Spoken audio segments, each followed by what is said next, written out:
राम राम दोस्तों, आज हम बात करने वाले हैं गेहूं और मटर की सिंचाई के बारे में। सबसे पहले हमें गेहूं और मटर को बोते समय ये विशेष ध्यान देना है, हमारे खेत में पर्याप्त नमी है कि नहीं है।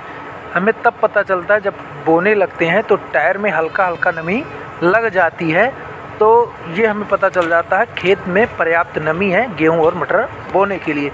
तब हम जब बो देते हैं तब हमारा पौधा अच्छे से उगता है और विकसित भी होता है, 2-3 कल्ले भी फूट भी जाते हैं और टाइम आने पर हम सिंचाई भी कर सकते हैं।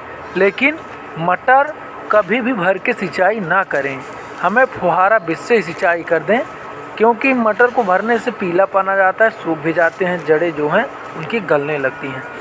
तो मटर में हल्की फुहारा से गलगल हो जाए उतनी सिंचाई कर दें और उसमें हल्की सी यूरिया डाल दें और हमारा पौधा विकसित होने। गेहूं की सिंचाई के बारे में आ जाते हैं। गुएड़ ज़मीन में गेहूं को भर के भी सींच सकते हैं अगर विकसित है तो पौधा, अगर विकसित नहीं है तो फुहारा से कर दें। गुएड़ ज़मीन में ये होता है कि जब भर के करेंगे तो वहाँ का पानी सूख जाता है, तो ज़्यादा दिक्कत गुएड़ ज़मीन में नहीं आती।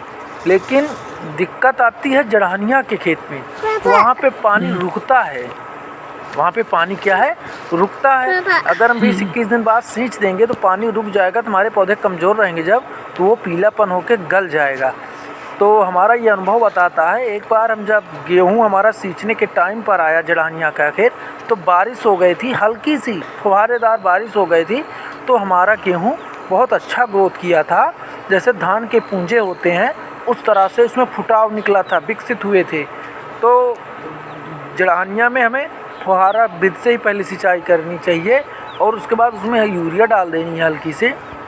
10 दिन बाद जो है वो 10 दिन बाद हमें भर के सिंचाई कर देनी है, तब हमारा पौधा बहुत अच्छा उत्पादन देगा और विकसित भी होगा और सींचने के बाद गलेगा नहीं और पीलापन भी नहीं आएगा। ये हमारा अनुभव है, हम अनुभव के माध्यम से हम आपको बता रहे हैं। अगर जड़हनिया का खेत हो तो ऐसे ही करें, क्योंकि वहाँ पानी ज़्यादा टिकता है, सूखता नहीं। गुएड़ ज़मीन जो है पानी को खींच लेता है और सूख जाता है। गुएड़ ज़मीन में ज़्यादा दिक्कत नहीं आती, लेकिन जड़हनिया में बहुत ज़्यादा दिक्कत आती है। इसलिए हमें पहली सिंचाई उसको फुहारा विधि से जड़हनिया की करें। गुएड़ ज़मीन में भर देंगे, हल्का सा सूख भी जाएगा, उसमें पीलापन नहीं आता। आप लोगों की यह जानकारी अच्छी लगे